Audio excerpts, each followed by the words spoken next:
Nah, kita lanjut ke zakat nih Ustadz. Karena Ustadz dari Badan Amil Zakat Nasional memang lembaga yang ditugaskan oleh pemerintah untuk mengelola perzakatan di seluruh Indonesia ya Ustadz ya. Insyaallah. Boleh cerita sedikit nggak Ustadz sejarah kenapa zakat itu diwajibkan bagi umat Islam? Oh iya betul. Jadi sebenarnya zakat ini bukan hanya diwajibkan pada umat Islam, tapi sebelumnya udah ada juga sebenarnya seperti puasa. Jadi zakat ini kalau kita telusuri ya di Quran itu banyak sekali ayat-ayat yang mengenai zakat bukan hanya pada zaman Nabi Muhammad, tapi juga ini terjadi pada zaman sebelumnya Nabi Musa, Nabi Isa dan sebagainya itu ada dalam. Makanya perintahnya udah jauh sebelum sudah ada di Rasul ya sebelumnya. Iya. Nah kemudian dipatenkan di dalam kenabian Nabi Muhammad ini itu mulai dipastikan gitu ya pada tahun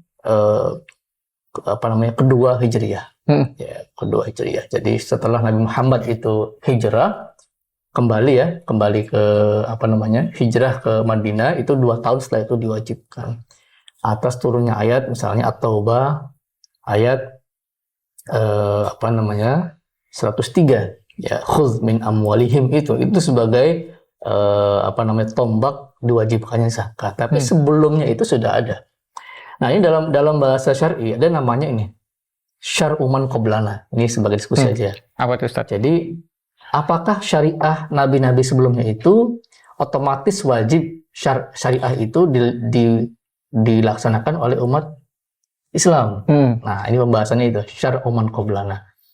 Nah menurut para ulama syar'u man qablana ini wajib ketika ada dalilnya. Jadi tidak otomatis. Maka sebenarnya Nabi Muhammad ini menunggu kepastian dalilnya dari Allah itu sampai pada turun ayat itu. Maka ketika turun ayat itu pada akhirnya jadi wajib.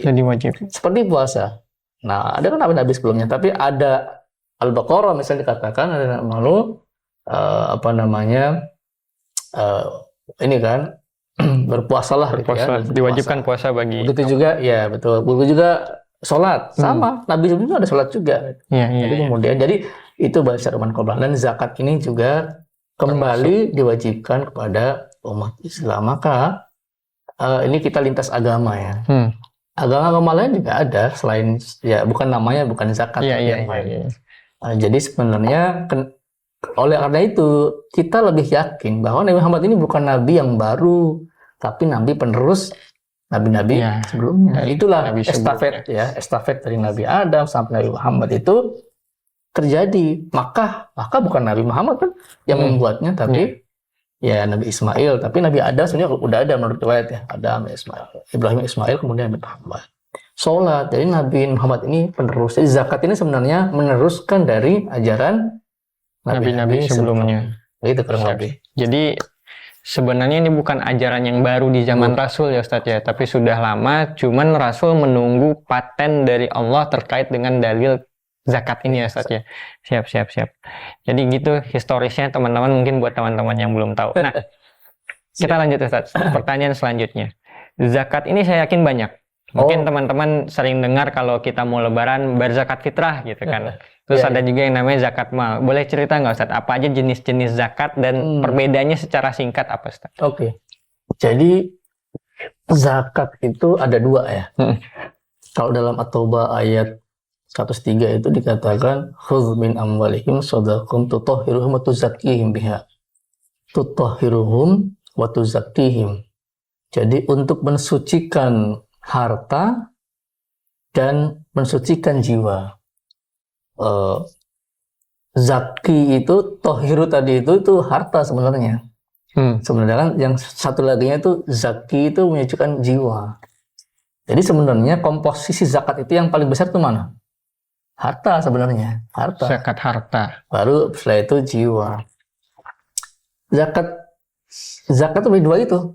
Yang tutohiru dan tuzakihim. Jadi maksudnya ada 2 jenis zakat yang besar ya. Yang pertama untuk mensucikan harta, yang kedua untuk mensucikan jiwa. Yang harta ini yang mana? Yang harta ini ya berarti zakat mal itu. Zakat mal. Nah, yang jiwa itu zakat fitrah. Itu. Jadi 2 itu golongan besarnya. Zakat mal dan zakat fitrah.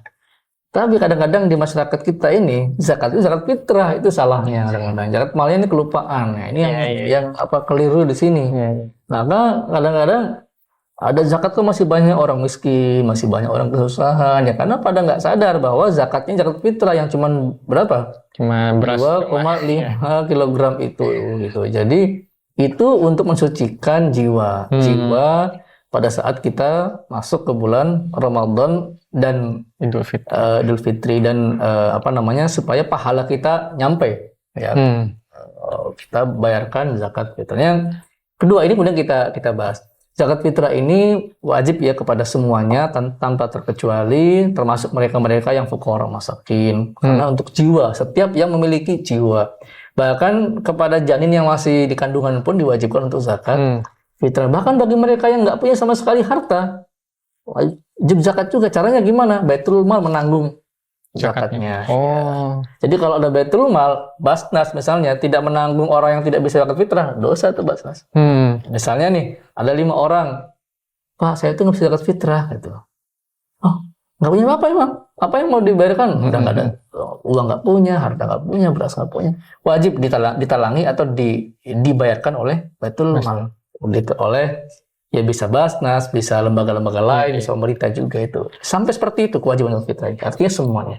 Semua orang muslim maksudnya. Iya. Dalam hal ini penerimanya siapa Ustaz? Kalau semua penerimanya boleh diri sendiri. Oh, penerimanya boleh diri sendiri. Ya, tapi dialihkan dulu, di switching dulu ya. Di sini baru ke sini. Boleh. Ya atau boleh juga zakat yang diterima itu kemudian dibayarkan lagi boleh. Asalkan tidak melebihi sampai pas khutbah Idul Fitri ya. Sebelum itu aja. Sebelum itu boleh. Kecuali tadi pas saya nggak punya apa-apa bisa. Tapi kalau ada dapat dari zakat diberikan ke dia dulu kan, dibayarkan lagi zakat boleh kok. Diterima dibayarkan zakat boleh. Jadi sampai seperti itu ya. Artinya tanpa terkecuali bagi mereka yang mempunyai jiwa. Nah yang kedua ini yang sangat penting nih teman-teman sekalian, zakat mal. Apalagi ini kan kalau kita lihat hari ini kan anak muda nih ya. Kita ini kan anak muda, bahkan sekarang itu kita ini masuk pada area bonus demografi, artinya produk kita ini didominasi oleh usia produktif, usia muda 25 sampai 60 ya, 40 itu usia produktif. Itu sekarang yang mendominasi itu mereka di Indonesia itu. Maka ini kalau kesadaran anak muda ini tinggi terhadap zakat mal, ya hebat, zakat akan luar biasa kan. Maka tadi barusan Pak Menteri itu menyampaikan di acara Buzz Award, potensi kita masih besar sekali, zakat 327 triliun, tapi baru tercapai 40 triliun, ini masih jauh gitu. Nah, pesan beliau ditingkatkan literasinya. Nah, yang paling pas itu meningkatkan literasi pada anak muda, karena mereka lah yang calon-calon ini kan calon-calon pemimpin masa depan, calon-calon hartawan lah ya. Hartawan. Jadi mereka lah yang harus sadar bahwa hati-hati loh di harta Anda itu ada beban zakat. Jadi zakat ini dalam Quran dikatakan bahwa ujian itu ada 2. Ada ujian di dalam bentuk kesenangan, ada ujian dalam bentuk kesulitan. Kesenangan ujiannya apakah dengan kesenangan yang diterima itu dia masih taat pada Allah. Dia tidak menjauh dari ibadah Allah. Dia bisa mentaati apa yang Allah perintahkan. Misalnya harta, jadi gaji besar gitu kan, dapat tunjangan segala macam. Apakah zakatnya dikeluarkan atau masih sayang, ini gitu. Nah, pada akhirnya kalau tidak bisa kita melewati ujian kesenangan, bumerang buat kita sendiri. Ketika sampai pada akhirat nanti kita tidak membayarkan zakatnya, sudah terlambat. Harta kita pun juga tidak kita makan juga, tidak kita bawa juga ke alam kubur, diperebutkan ahli warisnya, sementara kita kesusahan. Nah, ini repot, jadi udah terlambat. Maka saya pikir anak muda sekarang harus sadar lah bahwa ada kewajiban harta itu untuk mensucikan harta. Caranya ya membayarkan zakat. Gitu ya. Sementara untuk orang yang tadi ujian yang kesulitan, ya apakah beliau sabar, apakah masih tidak kufur dan sebagainya, sama-sama ujiannya. Gitu, kurang lebih seperti itu. Jadi ini ada zakat fitrah untuk mensucikan jiwanya, ada zakat mal untuk mensucikan hartanya. Maka zakat itu sebaiknya dibayarkan sebelum harta itu digunakan, suci dulu baru digunakan. Itu terbaiknya seperti itu zakat ini, supaya ya kita pakai itu benar-benar sudah clear, sudah bersih ya sudah Ustaz bersih, ya. Sudah bersih dari hak orang lain, karena sebenarnya di harta kita itu ada hak orang lain yang harus dikeluarkan lewat kalau zakat. Perlu dibahas nggak malnya apa aja gitu, perlu nggak? Boleh Ustaz, singkat aja. Jadi kalau mal ini ada banyak ya. Ada berbagai macam jenis. Pada intinya begini, kalau kita lihat dari perspektif dalil-dalil yang ada, baik dari terutama hadis-hadis ya, kalau melihat objek itu rujukannya ke hadis. Prinsipnya di zaman Nabi itu hampir seluruh objek income itu dikenakan zakatnya. Jadi itu prinsipnya seperti itu. Nah sekarang tinggal dibandingkan, apakah pada zaman Nabi itu ada income jenis ini? Gitu. Misalnya YouTuber kan, zaman Nabi pasti nggak ada YouTuber kan, tapi penghasilannya luar biasa. Gitu. Yang pada zaman Nabi ada itu adalah petani, ya kan gitu, nanam pedagang. Maka itulah yang disebutkan dalam dalil riwayat hadis gitu. Nah kalau kita berpikirnya ini kemudian hanya letterlek apa yang di dalam hadis itu, ya repot. Gitu ya. Saya YouTuber setiap bulan dapat 5 miliar misalnya gitu. Nggak bayar zakat, nggak ada tuh zakat YouTuber gitu, zakat apa ads begitu kan. Sementara petani, bayangin ya petani gitu, yang setiap hari harus ke sawah, menggarap ladangnya, mengairi gitu ya, panas terik dan sebagainya, itu harus bayar zakat 10% ketika panen bagi yang airnya tidak beli gitu ya. Nah sementara bagi yang membeli dan sebagainya itu 5%. Ini kan logika kita nggak masuk. Gitu kan. Benar-benar. Yang 5M setiap bulan nggak ngapa-ngapain kan, nunggu podcast segala macam dapat sasaran terus tiap bulannya. Iya, kok nggak wajib zakatnya nggak tahu gitu. Sementara yang petani tadi itu harus 10%. Ini kan logika yang harus kita gali kan, seperti itu ya. Jadi maka prinsipnya adalah seluruh pemasukan yang halal, yang halal lagi bersih, maka perlu dibayarkan zakatnya. Jadi begitu. Nah jenisnya ya tergantung dari perkembangan zaman. Kalau sekarang zaman Nabi yang waktu itu ada emas, perak, gandum, kurma, kemudian ternak ya, urut tijarah, barang-barang dagangan gitu, itu disebutkan semua. Ya sekarang tinggal dibandingkan pada zaman sekarang, yang mana yang nggak ada, ya pertambangan juga ada waktu itu, galian gitu ya dan sebagainya. Ya tinggal disamakan dengan zaman ini. Nah itulah prinsipnya. Kalau zaman sekarang ya emas, perak masih ada. Nah zaman Nabi nggak ada uang nih ceritanya. Nggak ada kan uang fiat money itu nggak ada. Ya pasti dalam hadis dikorek-korek manapun nggak pernah ketemu. Jadi uangnya itu dalam bentuk dinar. Dinar itu koinnya emas. Jadi ketika Nabi Muhammad nyebut zakat emas perak, itu ada 2 model. Emang emas peraknya yang disimpan langsung, ada emas peraknya yang modelnya dinar, mata uang sebetulnya itu 20 dinar kan. Jadi kadang-kadang disitulah ya ini diskusi fikih ya gitu. Kenapa kadang-kadang uang nggak ada zakatnya? Ya zaman Nabi ya uang kayak sekarang nggak ada, tapi zaman Nabi menyebutkan dinar. Dinar itu dizakati semua. Nah maka kita sebutkan semacam itu. Nah contoh zaman sekarang misalnya saham, itu kan hal baru yang zaman Nabi juga nggak ada. Benar. Ketemu saham, tapi saham sekarang itu menjadi salah satu objek harta. Nah kan saya bilang tadi harta itu tidak hanya dalam bentuk uang ya, tapi kalau wakaf itu lebih luas hartanya. Jadi sesuatu yang berharga, baik itu materi non materi, itu bisa wakaf ya, misalnya wakaf paten gitu ya. Tapi kalau zakat itu dia harta yang punya nilai dikonversi ke emas.